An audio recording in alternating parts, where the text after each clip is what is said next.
ಇವತ್ತಿನ ರೆಸಿಪಿ ಬಾಳೆಹಣ್ಣಿನ ರಸಾಯನ. ಅದಕ್ಕೆ ಬೇಕಾಗಿರೋ ಇಂಗ್ರೀಡಿಯೆಂಟ್ಸ್ ನೋಡೋಣ ಬನ್ನಿ. 3 ಪಚ್ಚ ಬಾಳೆಹಣ್ಣು ಕಟ್ ಮಾಡ್ಕೊಂಡಿರೋದು ಮೀಡಿಯಂ ಸೈಜ್ದು, 1/2 ಕಪ್ಪು ತೆಂಗಿನಕಾಯಿ ತುರಿ, 1/2 ಕಪ್ಪು ಉಂಡೆ ಬೆಲ್ಲ ಪುಡಿ ಮಾಡಿದ್ದೀವಿ, ಆಮೇಲೆ 1 ಸ್ಪೂನ್ ಅಷ್ಟು ಏಲಕ್ಕಿ ಪುಡಿ ಮಾಡಿರೋದು. ಈಗ ಬನ್ನಿ ಹೇಗೆ ಮಾಡೋಣ ನೋಡೋಣ.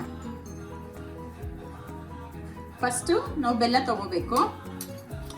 ಬೆಲ್ಲ ಪೂರ್ತಿ 3 ಬಾಳೆಹಣ್ಣಿಗೆ ಎಷ್ಟು ಬೇಕೋ ಅಷ್ಟು ಬೆಲ್ಲ, 1 ಕಪ್ ಬೆಲ್ಲ ತಗೊಂಡಿದ್ದೀವಿ.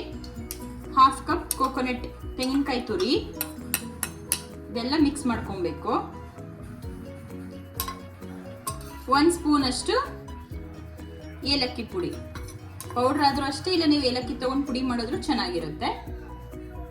ನಿಮ್ಮ ರುಚಿಗೆ ತಕ್ಕಷ್ಟು ಮಿಕ್ಸ್ ಮಾಡ್ಕೊಬೇಕು ನೀಟಾಗಿ.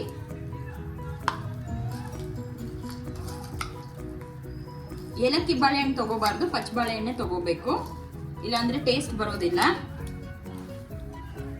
ನೀಟಾಗಿ ಮಿಕ್ಸ್ ಮಾಡ್ಕೊಬೇಕು.